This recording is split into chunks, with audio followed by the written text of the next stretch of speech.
احمد رضا احمد رضا احمد رضا، یہ کیوں ہو رہا ہے؟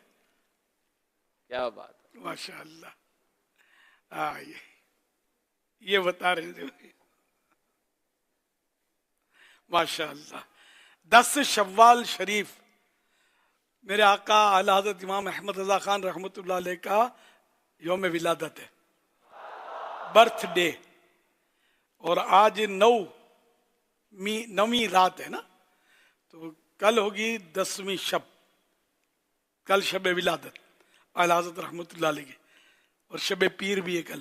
تو پیر شریف کو 10 شوال تو ہے نا، پیر شریف کو 10 جی شوال یوم ولادت، تو اس کا روزہ رکھ کر پھر اصال ثواب اعلی حضرت کا. پیر کو ویسے ہی روزہ رکھنا سنت ہے، ایک نسبت اور مل گئی نا اعلی حضرت کی بھی. تو اصال ثواب کے لیے 10 تاریخ کو دیوانے روزہ رکھیں گے انشاءاللہ. مدنی بیٹیاں بھی روزے رکھیں گی انشاءاللہ. صلو علی الحبیب صلی اللہ علیہ وسلم. خائف کبریا ہے رضا ہے رضا، عاشق مصطفیٰ ہے رضا ہے رضا، سنیوں کے پیشوا ہے رضا ہے رضا، رہبر و رہنما ہے رضا ہے رضا، صوفی باصفا ہے رضا ہے رضا، صاحب اتقا ہے رضا ہے رضا، خوب رو خوش ادا ہے رضا ہے رضا، دل برو دل ربا ہے رضا ہے رضا، عاشق اولیاء ہے رضا ہے رضا، زینت اتقیا ہے رضا ہے رضا، عالم بعمل ہے رضا ہے رضا، مفتی بے بدل ہے رضا ہے رضا، عاشق مصطفیٰ ہے رضا ہے رضا. ماشاء اللہ کیا بات ہے. صلو علی الحبیب صلی اللہ علیہ وسلم. محمد صلی اللہ علیہ وسلم. سوال ہے یہاں پر، یہ کہہ رہے ہیں کہ اگر کوئی بیٹا بار بار عمرے کے لیے جائے، حتیٰ کہ شادی کے بعد بیوی کو بھی ساتھ لے جائے، لیکن ماں اس کی اس پہ ناراض ہے اور روکتی بھی ہے، تو اس صورت میں کیا اس بیٹے کا یوں جانا درست ہوگا؟ اور جو یہ کہا جاتا ہے کہ جس کا بلاوا ہوتا ہے وہی جاتا ہے، اس کی کیا حقیقت ہے؟ دونوں کا جواب عطا کر. ماں روکنے کا سبب کیا ہے؟ ماں روکتی کیوں، یہ سبب دیکھا جائے گا نا. بغیر سبب کے کیا جواب دیا جائے؟ اب مثلا اب یہ بیٹے پر یہ واجب تو ہے نہیں کہ ماں کو عمرے پر لے جائے، ٹھیک ہے نا. اچھا، نہ اپنی بیوی کو لے جائے، یہ بھی واجب نہیں ہے. رہتا بھی اب الگ تھلگ رہتا ہی ہے. اب اپنے تو اس میں ماں روکنے کی وجہ کیا ہے؟ جب تک یہ پتہ نہ چلے جواب کیا ملے، کیسے ملے؟ مفتی صاحب بھی نہیں ہے، کہیں رونگ نمبر نہ لگ جائے. ماں کو دعائیں دے کے رخصت کرنا چاہیے، سمجھ میں یہ آتا ہے. فاروق اعظم رضی اللہ عنہ عمرے پر روانہ ہو رہے تھے تو پیارے آقا صلی اللہ علیہ وسلم نے ان سے ارشاد فرمایا کہ بھائی ہمیں بھی دعا میں یاد رکھنا. فاروق اعظم تو اس جملے کا لطف اٹھاتے تھے کہ مجھے بہت مزہ آیا، یاد رکھا کہ مجھے یوں فرمایا سرکار نے. تو سرکار صلی اللہ علیہ وسلم تو ماں باپ ان پر ہمارے، ماں باپ ان پر قربان. ویسے ظاہر ہے کہ ہمارے سب کچھ ہے. تو کوئی بھی اگر جاتا ہے تو میرے بچے بھی جاتے ہیں، میں یہی ہوتا ہوں، تو میں تو کبھی ناراض نہیں ہوتا ان سے. تو آخر ناراض ہونے کی وجہ کیا؟ مطلب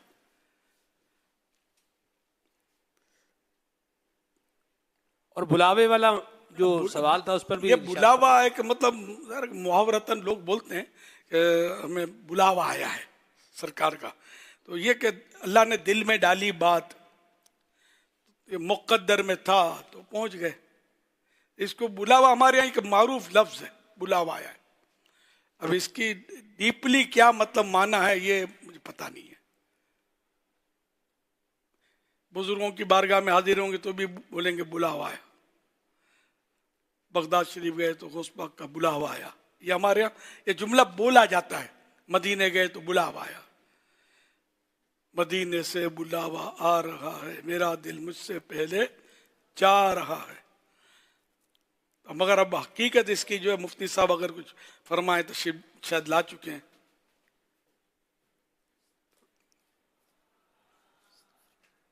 ان کا بیٹا آ گیا تو اس لیے مجھے پتا چلا. یہ کرامت نہیں ہے. میں سمجھ گیا.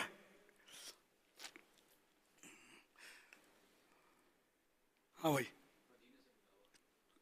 بلاوا، مدینے سے بلاوا آتا ہے. آپ کا کلام بھی ہے. اس پر آپ تفصیل سے پہلے بھی جی جی تفصیل سے گفتگو آپ فرما چکے ہیں پہلے اس موضوع جی پر کہ اصل میں بلاوا تو مشیت پر ہوتا ہے، یعنی بعضوں کو جو بلاوا ہوتا ہے وہ رضا کے ساتھ ہوتا ہے. یعنی بلاوا اس بات کی دلیل نہیں ہوتی کہ یہ رضا بھی ہے. جیسے مسجد کے اندر حاضر ہونا، جی جی، وہ آپ مسجد میں جو حاضر ہوا اس کو بلاوا ہی آیا، جی، کنفرم نہیں ہے یعنی اس بلاوا مقصد کے لیے آیا. یعنی ممکن ہے کہ بلاوا تو آیا لیکن اس میں رضا ہو یہ لازم نہیں ہے. اس میں اللہ کی رضا ہو یہ راضی نہیں، یہ ضروری نہیں ہے. صحیح جی کہ نماز صحیح پڑھے گا نہیں پڑھے گا، یا نماز کے لیے آیا ہے یا جوتے چرانے کے لیے آیا ہے. آیا تو مسجد میں، تو اب اس کو اللہ پاک نے بلایا یہ کہتا بھی نہیں ہے کوئی ایسے لوگوں کو. لیکن یہ ایک جنرل ایک محاورہ ہے، مطلب کہ بلاوا آیا ہے. اور جب تک مطلب جو کام مطلب اللہ نہیں چاہتا اس وقت تک کوئی قدم بھی نہیں اٹھا سکتا. جو کچھ ہو رہا ہے وہ اللہ پاک کے چاہے سے، اللہ پاک کے کیے سے، اس کی دی ہوئی طاقت، قدرت، اختیار سے بندہ کرتا ہے.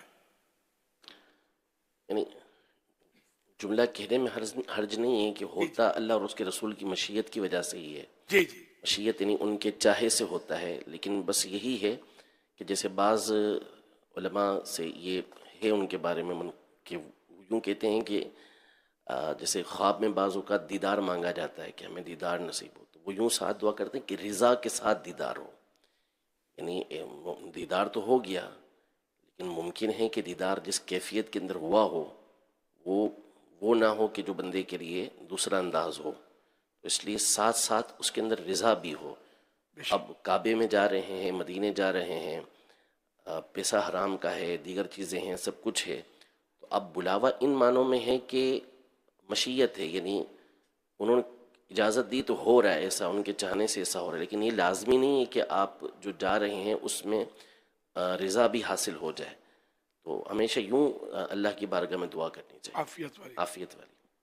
مجھے یاد پڑتا ہے حضرت رحمۃ اللہ علیہ نے کہیں اپنے مکتوب میں شاید فرمایا ہے، کہیں میں نے ایسا یاد پڑھا ہے کہ مدینے میں موت بدفن، اس میں بھی خیر کا لفظ استعمال کیا ہے. خیر، ورنہ جو مسجد نبوی شریف ہے نا، آپ میں شاید سب کو پتہ نہ ہو، مسجد نبوی شریف کی جو زمین ہے جب یہ لی گئی وہاں مشرکین کی قبریں تھیں. مسجد نبوی تو یہ وہاں ان کی قبروں کو مٹا کر اس پر مسجد بنائی گئی، مسجد نبوی شریف. تو مسجد مدینے میں مرنا ہر صورت میں خیر نہیں ہے کہ کفر پر وہ تو مرے تھے، قبروں کو ہی تہس نہس کر دیا گیا. مومن صاحب ایمان دنیا سے جائے تو اس کا مدینے میں مرنا یہ ہے، یعنی یہ مشروط ہے. انما الاعمال بالخواتیم، اعمال کا کوئی اعتبار نہیں ہے مگر خاتمے پر. خاتمہ کیسا ہوا؟ تو جو مدینہ شریف میں فوت ہوا مسلمان ہے، ہم اس کو مسلمان ہی کہیں گے، اس کی شک نہیں کریں گے. لیکن یہ خاتمہ اس کا کیسا ہوا ہمارے پاس کوئی اس کی مشین نہیں ہے جاننے کی. لیکن ہم 100% مسلمان کہیں گے کہ وہ ہمارے نزدیک بھی مسلمان ہے، عند اللہ بھی مسلمان ہی ہم اس کو مانیں گے. اللہ کے نزدیک بھی اس کو ہم مسلمان ہی کہیں گے، کہ جو اللہ کے نزدیک مسلمان نہیں ہے پھر وہ مسلمان ہی نہیں ہے نا. تو ہم لوگ جو ہے نا، جیسے شریعت ظاہر پر ہے تو ہم جو ظاہر ہے اسی کی بات کریں گے اور فائنل بات اسی کی کریں گے. لیکن اب وہ آگے چل کر کیا اس کا معاملہ ہے وہ ہم نہیں جانتے. ٹھیک ہے نا. تو بہرحال یہ کہ یوں بلاوا، اب لوگ یوں بس باتیں کرتے ہیں کہ اس کی روزی ایسی ہے تو وہ ایسا ہے تو فلاں ہے، قرضہ چڑھا ہوا ہے، قرض ادا نہیں کرتا، جب دیکھو مدینے میں جا کے بیٹھ جاتا ہے, سمجھے, اس کو قرضہ ادا کرنا چاہیے. واقعی میں بھی کہوں گا قرضہ ہی ادا کرنا چاہیے اس کو, کہ اگر وہ قرض داروں کو منع کر جاتا ہے تو بہت اچھی بات ہے, ورنہ یہ کہ یہ ظاہر ہے کہ برائیوں اور غیبتوں کا دروازہ کھول کر جا رہا ہے مدینے, کہ لوگ اس کو برا بھلا کہہ رہے ہیں, اور قرضہ جلدی دینا بھی ضروری ہے. تو اس طرح مطلب یہ کہ پھر بھی بڑھاپا کہنے میں کوئی حرج نہیں ہو سکتا. اس کا جاتے رہنا ہی اس کی یہ نیک بن جائے, سدھر جائے, یہ بھی ہو سکتا ہے, بہت کچھ ہو سکتا ہے. ورنہ تو یہ کہ مسجد میں بھی نہیں جانا چاہیے, کہیں بھی نہیں جانا چاہیے اس کو, جو مطلب ہے کہ وہ اچھا آدمی نہ ہو. تو برے آدمی مسجد میں تو آتے ہیں, نماز تو پڑھتے ہیں, جمعے کی پڑھتے ہیں, بعد عید کے پڑھتے ہیں. صلو علی الحبیب صلی اللہ علیہ محمد صلی اللہ علیہ وسلم. وہ میری آپ آواز سن رہے تھے کہ ماں, وہ خود بیٹا چلا جاتا ہے عمرے پر, جب دیکھو, اور اب شادی ہو چکی ہے تو بیوی کو بھی لے جاتا ہے. ماں اس کو منع کرتی ہے, ماں کو لے نہیں جاتا, تو ماں اس کو روکتی ہے, نہیں مانتا. اجازت عمرے کی لینا واجب,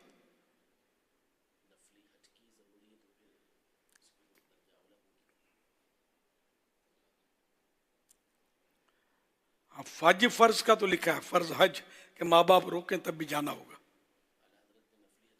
ہاں نفل حج کے لیے اجازت.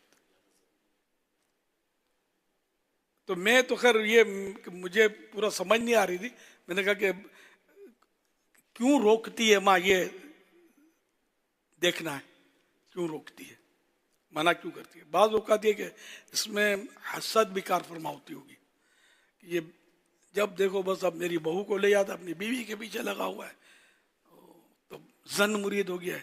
زن مرید ایک اصطلاح ہے, زن مانے عورت کا مرید ہو گیا اپنی, اسی کی سنتا ہے. تو یہ بعض اوقات اس میں جیلسی کام کر رہی ہوتی ہے, یا نندیں جو ہوتی ہیں اس کی ساس کی اپنی ذاتی بیٹیاں, کہ بھائی جو ہے نا ابھی جب سے شادی ہوئے نا اسی کی سنتا ہے, ہماری نہیں سنتا. گھروں کے ماحول اس طرح بھی, سب کے نہیں لیکن اس طرح بھی ہوتے ہیں, جو بہت برے ماحول ہوتے ہیں. یہ غیبتیں, تہمتیں اس میں چل رہی ہوتی ہیں, اور گناہ دلیری کے ساتھ کیے جا رہے ہوتے ہیں. تو بہرحال یہ کہ جب عمرے کے لیے جائے تو ماں باپ سے اجازت لے کر جائے, ماں باپ حیات ہیں تو, اور ماں باپ روکیں تو رک جائے, ہے نا. اجازت جبھی ہے نا, ماں باپ روکیں تو رک جائے. صلو علی الحبیب صلی اللہ علیہ وسلم.